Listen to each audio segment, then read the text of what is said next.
Good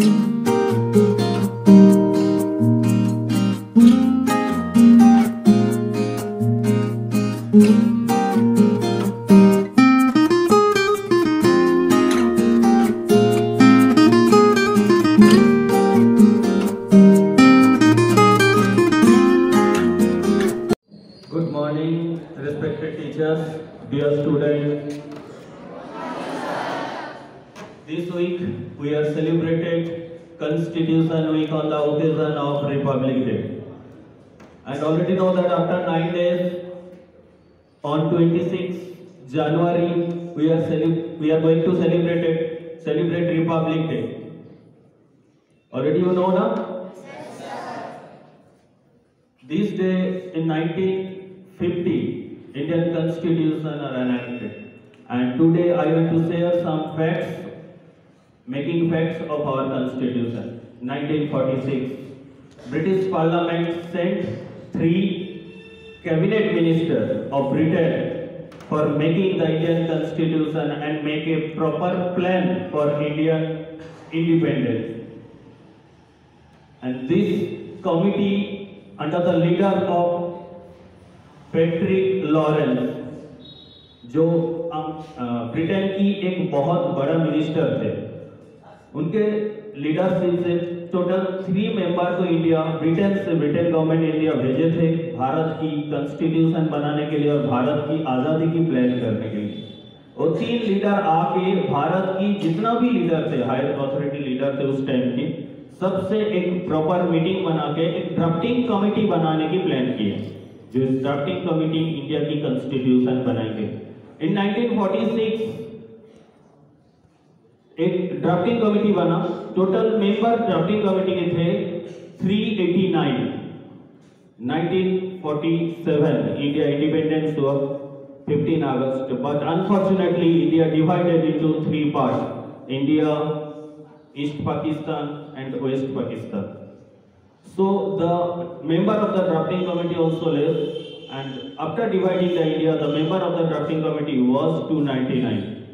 और इस 299 member की 2 साल 11 महीना 18 डेज, 2 years 11 months 18 डेज की हार्ड वर्किंग के द्वारा अल्टीमेटली 26 नवंबर 1949 कॉन्स्टिट्यूशन बन गया था। कॉन्स्टिट्यूशन बनने के लिए ये जो 299 मेंबर टोटल 60 कंट्री की कॉन्स्टिट्यूशन को रीड किए थे, और उस कंट्री की जितना भी अच्छा थिंग्स मटेरियल्स है वो हमारी कंट्री की कॉन्स्टिट्यूशन बनाने के लिए यूज किए थे। टोटल हमारी कंट्री की जो कॉन्स्टिट्यूशन बना था उसकी हाथ से लिखा हुआ, वर्ल्ड ऑलरेडी आप जानते हो वर्ल्ड की सबसे बड़ा हाथ से लिखा हुआ कॉन्स्टिट्यूशन है, उसकी वेट था 13 किलो, ठीक है, जो आज भी है पार्लियामेंट में, ठीक है। चलिए, कॉन्स्टिट्यूशन बनने के बाद एक प्रॉपर डेट फिक्स किया गया था कि कब उसको एनेक्ट किया जाए, और डेट को फाइनल करने के लिए 2 महीना वेट किया गया था। 26 नवंबर 1949 कॉन्स्टिट्यूशन बनकर रेडी हो गया था, जिस कारण से 26 नवंबर we are celebrating constitution day, but Indian republic day we are celebrating for enacting the constitution. तो Indian government wait 2 months। Why? क्यों इंडिया गवर्नमेंट 2 महीना वेट किए थे कॉन्स्टिट्यूशन को लागू करने के लिए? क्योंकि ब्रिटिश सरकार उस टाइम बोल दिए थे भारत में जब तक कॉन्स्टिट्यूशन नहीं बनेंगे भारत को पूर्ण आजाद नहीं माना जाएगा, तभी भारत उस टाइम 2 महीना वेट किए थे। इसके पीछे एक बहुत बड़ा हिस्ट्री है। हिस्ट्री ये है 1929, ऑलरेडी आप जानते हो कि इंडियन नेशनल कांग्रेस हर साल उनकी अधिवेशन होता है, जानते हो सभी, और हर उस अधिवेशन उस टाइम 1929 दिसंबर मंथ में लाहौर में रावी नदी के किनारे हो रहे थे, जिसकी प्रेसिडेंट थे, कौन थे जा पता है? नेहरू जी थे, ठीक है। नेहरू जी 1929 में 1929 में उन्होंने इस अधिवेशन में उन्होंने ये अनाउंस किया था कि आज से भारत की पूर्ण स्वराज की डिमांड करेंगे। 1929 दिसंबर माह में रावी नदी के किनारे बैठ के उन्होंने ये शपथ किया था कि आने वाले सत्र में मींस 1930 में जनवरी मंथ की लास्ट संडे जो भी दिन आएगा उसी दिन हम लोग इंडिपेंडेंट डे सेलिब्रेट करेंगे पूर्ण स्वराज की डिमांड करते हुए। और 30 जनवरी उस दिन 26 जनवरी था, जनवरी मंथ की जो लास्ट संडे 26 जनवरी, उस दिन पूरा इंडिया इंडिपेंडेंट डे सेलिब्रेट किए थे। एक्चुअली नेहरू जी की ये एम था कि पूरा भारत को इकट्ठा किया जाए, जोड़ा जाए, ठीक है। और भारत की जो भी पीपल है सबको जागरूकता लाने के लिए 26 जनवरी 1930 उन्होंने नेशनल फ्लैग को होस्टिंग करके इंडिपेंडेंट डे सेलिब्रेट किए थे। और तब से हर साल 26 जनवरी इंडिपेंडेंट डे इंडिया पराधीन रहते हुए भी भारत की सारे पीपल को जागरूकता लाने के लिए और ब्रिटिश सरकार को जलाने के लिए भारत की सभी पीपल इंडिपेंडेंट डे सेलिब्रेट करते थे। और इसी दिन, इसीलिए उस टाइम बहुत सारा हिस्टोरियन 26 जनवरी को भी मिनी इंडिपेंडेंट डे भी बोलते हैं। तो अल्टीमेटली इंडियन कॉन्स्टिट्यूशन बनने के बाद इस डे को महत्व देने के लिए 26 जनवरी 1950 भारत की कॉन्स्टिट्यूशन को लागू किया गया था और भारत एक पूर्ण स्वराज कंट्री बनाया गया था। रिपब्लिक डे, रिपब्लिक का मतलब क्या होता है पता है? रिपब्लिक का मतलब होता है supreme, full independent, means our country higher authority president या वाइस प्रेसिडेंट या prime minister are elected by the free and fair election, not in hereditary. कोई वंशानुक्रम से हिसाब से हमारी कंट्री की प्रेसिडेंट, वाइस प्रेसिडेंट या प्राइम मिनिस्टर नहीं बनता है, प्रॉपर इलेक्शन के द्वारा बनता है। रिपब्लिक का मतलब ये होता है। Thank you.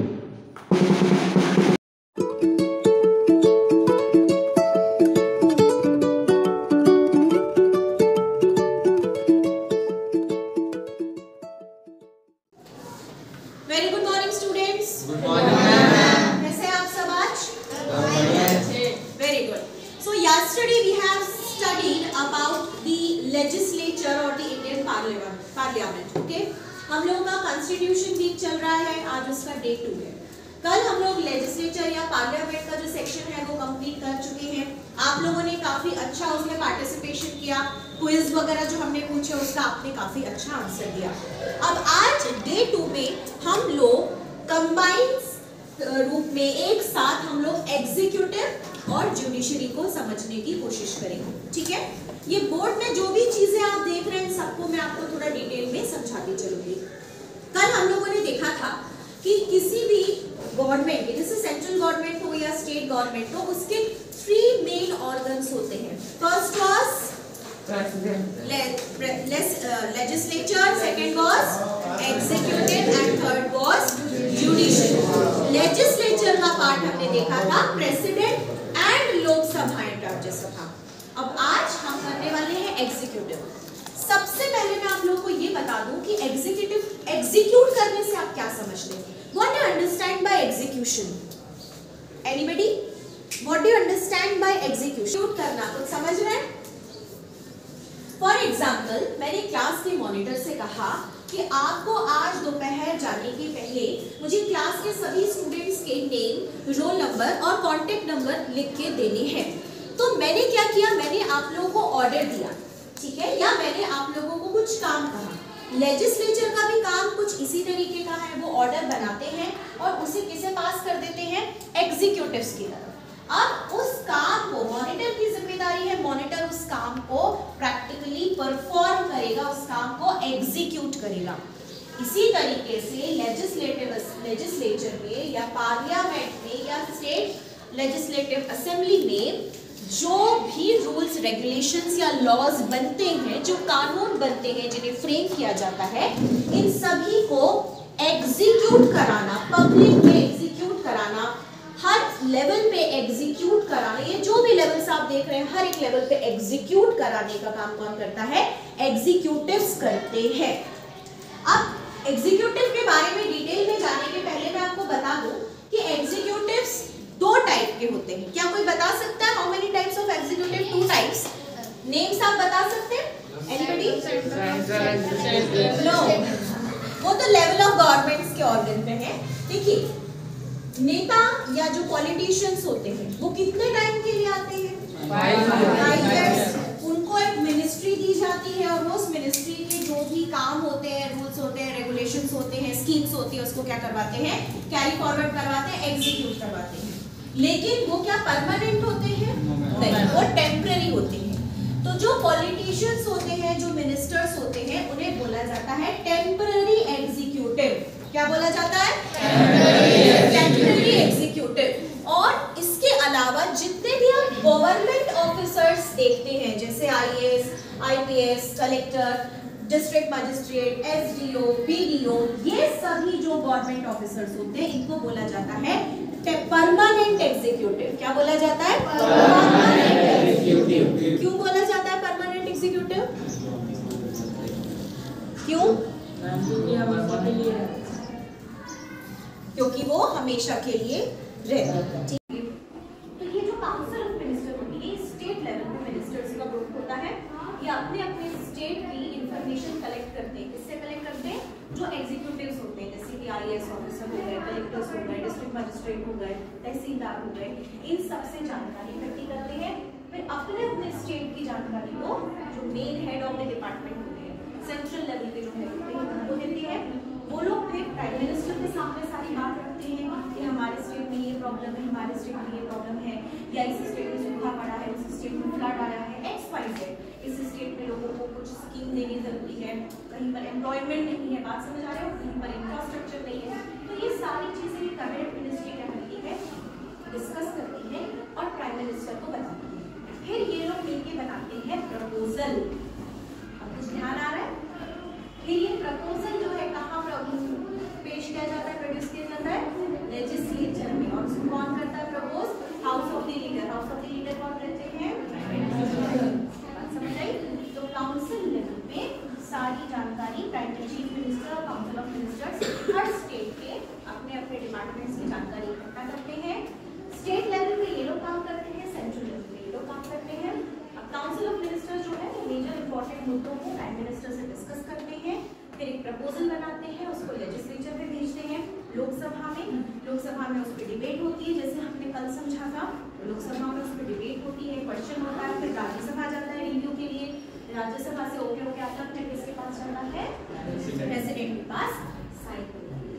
तो इस तरीके से एग्जीक्यूटिव जो है वो ग्राउंड लेवल पे, मान लीजिए कि मैंने आप लोगों से कहा कि आप लोग सोसाइटी में एक कम्युनिटी सर्वे कीजिए, हेल्थ एंड सैनिटेशन पे आप लोग एक कम्युनिटी सर्वे कीजिए। तो आप लोग अपनी अपनी कम्युनिटी में साफ सफाई है कि नहीं है, रोड कैसी है, ये सारी चीजें क्या करोगे? जानकारी इकट्ठा करोगे, मुझे बताओगे। अब मैं उस पर क्या करूंगी? कुछ डिसीजन लूंगी, कुछ रूल बनाऊंगी, कुछ लॉ बनाऊंगी। बात समझ आ रही है? तो ये काम होता है एग्जीक्यूटिव का। अब जो हमारा स्ट्रक्चर है, गवर्नमेंट का पॉलिटिकल स्ट्रक्चर है, गवर्नमेंट का जो स्ट्रक्चर है, इसमें दो तरीके के एग्जीक्यूटिव्स होते हैं। पहले होते हैं टेम्पररी एग्जीक्यूटिव और दूसरे होते हैं परमानेंट एग्जीक्यूटिव। जितने भी मिनिस्टर्स होते हैं, जो पॉलिटिशियंस होते हैं, कितने साल के लिए सेलेक्ट होकर आते हैं? 5 years। वो राज्यसभा का था, ठीक है, 5 years के लिए। तो ये लोग कैसे हैं? इनका टेन्योर टेम्पररी है कि परमानेंट है, कि जॉब का नेचर टेम्पररी, लेकिन काम तो ये भी कर रहे हैं, ठीक है। तो जितने भी पॉलिटिशियंस होते हैं उनको हम बोलते हैं टेम्पररी एग्जीक्यूटिव्स, और जितने भी bureaucrats, IAS, IPS, district magistrate, collector, tehsildar, sub divisional magistrate, block development officer, patwari, revenue inspector, कानून को, ये सब क्या होते हैं? ये सारे के सारे परमानेंट एग्जीक्यूटिव्स होते हैं, क्योंकि ये हमेशा अपनी जगह पर बने रहते हैं और अपने अपने डिपार्टमेंट के काम को देखते हैं। बात समझ आ गई? मिलकर के एक पूरी की पूरी प्लान प्रिपेयर करेंगे, एक प्रपोजल प्रिपेयर करेंगे, किस मिनिस्टर, मतलब एग्रीकल्चर में कोई रिफॉर्म की जरूरत है, ठीक है, या चाइल्ड वेलफेयर के लिए कुछ करने की जरूरत है, या रेलवे में कुछ काम करने की जरूरत है, ठीक है, किसी भी तरीके की स्कीम्स को लॉन्च करना है, तो वो पहले ये लोग पूरा प्रपोजल तैयार करते हैं। उस प्रपोजल को गो थ्रू करने के बाद फिर house of the leader, that is prime minister जो है, या जो भी अथॉरिटेटिव पर्सन होंगे, वो लेजिस्लेचर में यानी लोकसभा में क्या करेंगे? उस बिल को प्रेजेंट करेंगे। अब वो लोकसभा में, जैसा हमने कल समझा, पूरा का पूरा डिबेट्स होगा, क्वेश्चनिंग होगी, फिर उसको राज्यसभा में भेजा जाएगा, राज्यसभा रिव्यू करके लोकसभा को वापस भेजेगी, और फिर वहां से वो किसके पास जाएगा? प्रेसिडेंट के पास जाएगा। प्रेसिडेंट का साइन होते ही the bill is converted into a law. Governor, जो रोल नेशनल लेवल पे प्रेसिडेंट का रहता है, बेसिकली उनका मिनी स्ट्रक्चर आप कह सकते हैं गवर्नर को, ठीक है।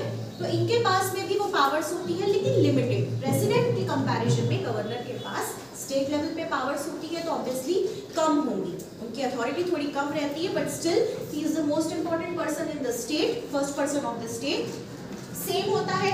अब जैसी कैबिनेट मिनिस्ट्री है वैसे स्टेट लेवल पे काउंसिल ऑफ मिनिस्ट्री है।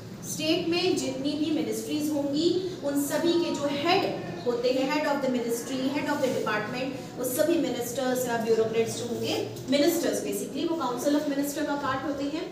ये लोग चीफ मिनिस्टर के पास में प्रपोजल्स लेके जाते हैं कि यहाँ पर हमें इस चीज़ की ज़रूरत है, ये स्कीम लॉन्च करना है।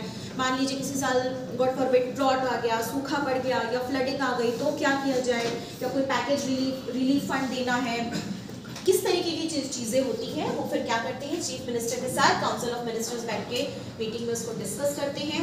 अगेन लेजिस्लेटिव असेंबली में फिर चीफ मिनिस्टर क्या करेंगे, उसको रिप्रोड्यूस करेंगे, प्रेजेंट करेंगे, उस पर डिबेट्स होंगी और उसके बाद में उसको लॉ बना दिया जाता है with the signature of governor. However governor has to inform president about his each and every move. बात समझ आ गई?